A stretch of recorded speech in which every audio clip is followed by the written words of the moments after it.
Chers amis, bonjour. Pour moi, c'est une très grande joie de vous retrouver aujourd'hui grâce à cette vidéo. Occasion de vous partager différents temps forts. D'abord, celui qui a eu lieu cette semaine grâce à l'initiative du frère Jean-François Bourg, qui est le délégué national pour les relations avec les musulmans. Il a accueilli dans nos locaux, dans cette maison, avenue de Breteuil, une délégation de responsables musulmans venus du Tchad, avec le président de la Ligue des savants musulmans des pays du Sahel, le moufti général de la République du Tchad et le vice-président du Haut Conseil des affaires islamiques du Tchad. Un temps privilégié de dialogue et de fraternité. Tout prochainement, nous allons avoir un grand moment de la vie de l'Église du Seigneur qui est en France, à savoir l'assemblée plénière des évêques à Lourdes. Et ça va commencer par un grand temps fort, un grand moment de vie pour l'unité des chrétiens. En effet, les évêques vont accueillir sa sainteté, le patriarche Bartholomée Ier, la plus haute autorité orthodoxe au monde.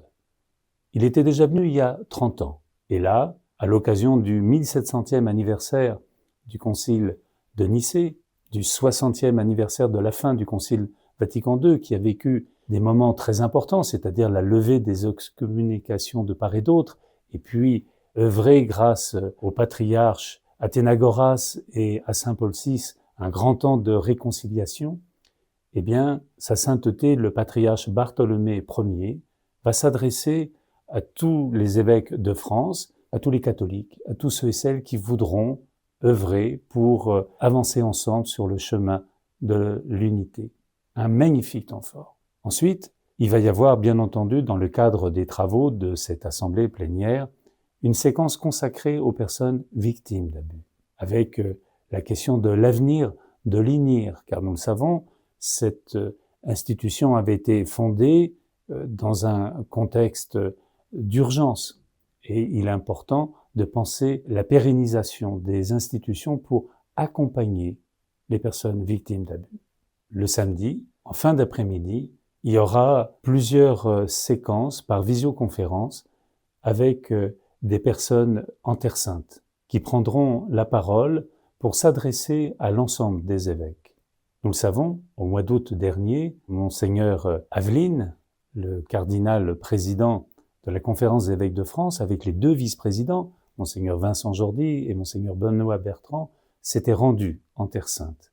C'était le premier geste de cette présidence, et ce, afin de marquer un geste très important de solidarité avec nos frères chrétiens en Terre Sainte.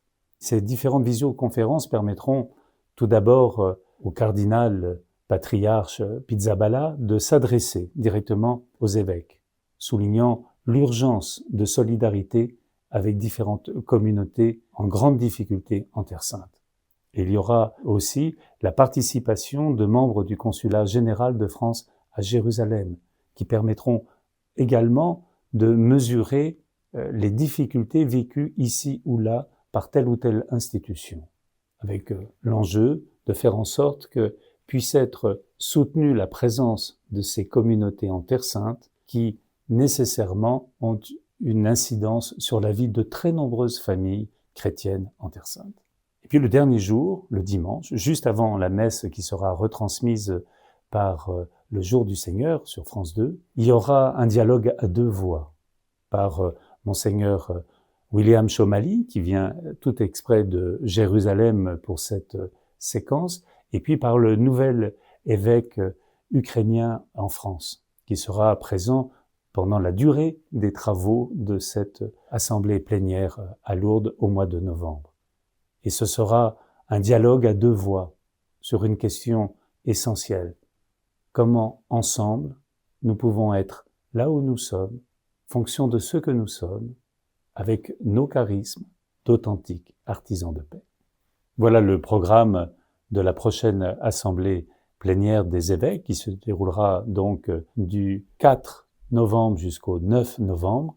Et d'ici là, de tout cœur, je vous souhaite une très belle fête de la Toussaint.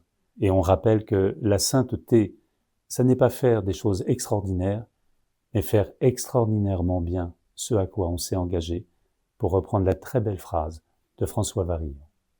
À bientôt.